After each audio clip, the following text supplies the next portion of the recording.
Hi everybody, today we're looking at Pirkei Avot, Ethics of the Fathers, Chapter 1, Mishnah 5.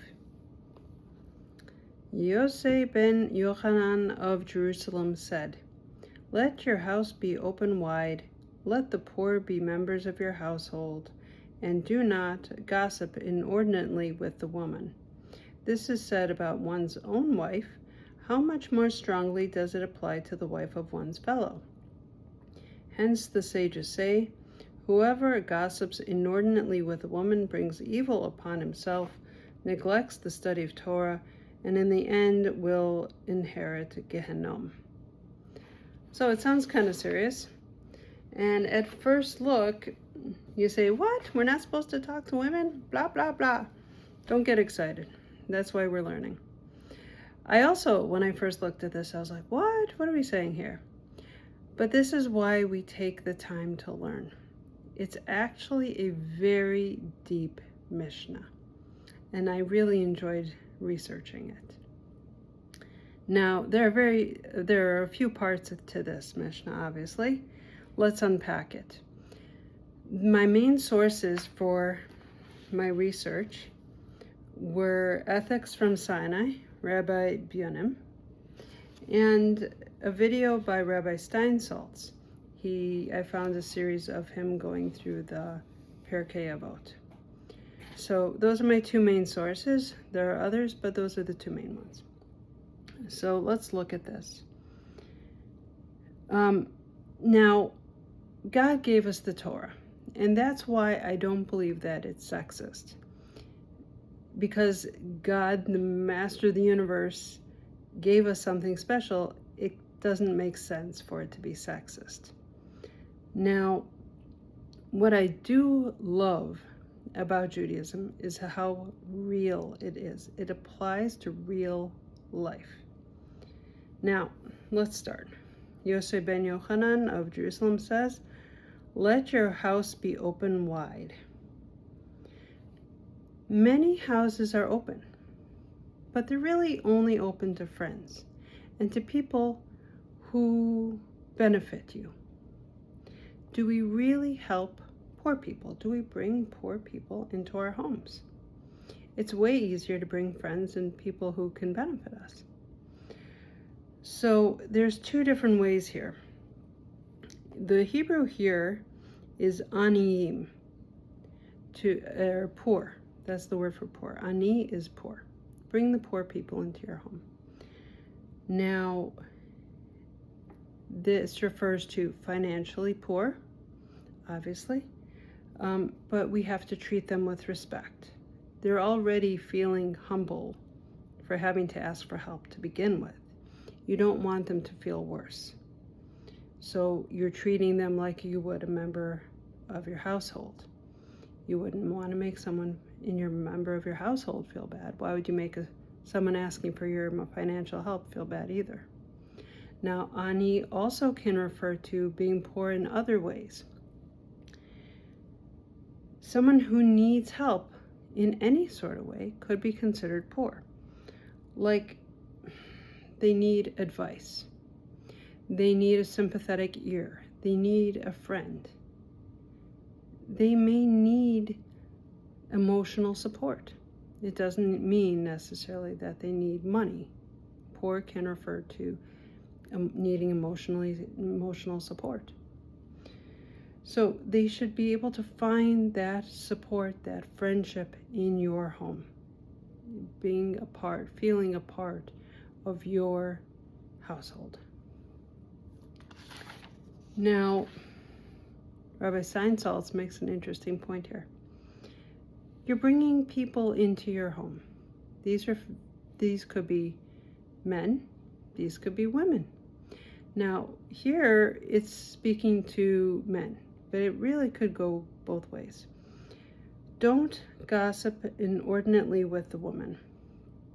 V'al tarbeh sicha im ha'isha.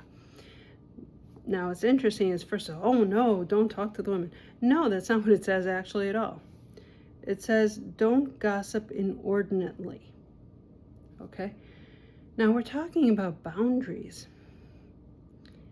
if you are a married man and you are bringing people into your home who need help, then you need to be aware that you don't want to head down a slippery slope. You want to help. You're allowed to help. It doesn't say not to help. It doesn't say don't talk to them at all. But you want to at least set boundaries. You can talk about helping that person find a job, maybe emotional support like we were talking about. But you don't want to start just talking for the sake of talking. There's that slippery slope. You have to set boundaries. Boundaries are so important. And it's clear, we understand we don't want to go down an inappropriate path where you end up in an inappropriate relationship. So while you're giving help, you still need to have boundaries that are healthy. So now, next piece goes, we're not just talking about the people you bring into your home, but also the wife of one's fellow. It used to be in the old days, people would introduce themselves as, this is my husband, Mr. So-and-so. This is my wife, Mrs. So-and-so, using, Mr. and Mrs. Smith. And it's only more recently that we all call each other by our first names. The informality breaks down that automatic boundary. This is my family, this is your family. So here, we're not only talking about the stranger you're bringing into your home, you're also talking about your friend's wife. You still have to have boundaries with your friend's wife. Now, here, what's interesting, it also talks about your wife. Now, what does that mean? You can't talk to your wife? No, it's talking about a very specific type of speech. Sicha, gossip, idle talk, talking for the sake of talking. Okay? It's a different level of speech. Now, an interesting quote attributed to Eleanor Roosevelt goes like this: great minds discuss ideas. Average minds discuss events. Small minds discuss people. The lowest level of speech is gossip and idle talk. Okay? The idea that, oh, what's so-and-so doing these days? And not in a positive way, how you can help them. It's actually important. Something important I wanted to point out here. Creating a home, building a home with your husband or your wife is holy work. You're bringing God into your home. God's the third partner in that relationship. It's not a small thing. So the words we use, whether they're positive or they're negative, can make or break that home, that holy home. So we want to keep our level of speech on a higher level. When you have gossip, when you have comparing yourself to your neighbors, oh, look at the car they've got. I've only got a, minivan that's 10, 15 years old. Look, they just got a BMW. It only brings unhappiness into your home. And the negativity, you're just bringing it into your holy home, and that's unnecessary. So the words we use, we must focus on the positive things we can talk about. There's so many things. How can we help each other? How can we help, our friends? How can we help people we don't know? How can we use our home in a positive manner? Because here the whole Mishnah is talking about let your house be open wide. How do we do that in a positive way, but still set boundaries that are healthy for everyone involved? You want to do both. You have to do both if it's going to be successful. Now, words create worlds. In Bereshit, Genesis, the beginning, God creates the universe in 10 utterances. Words create, words can destroy. But if we focus on making sure that they're positive words, it's amazing. You can build someone up from nothing. Words are important. And here we're talking about boundaries. Whether it's the stranger you bring into your home, whether it's your friend's wife or husband, or your spouse. It really goes both ways. Here it says wife, but really it goes both ways.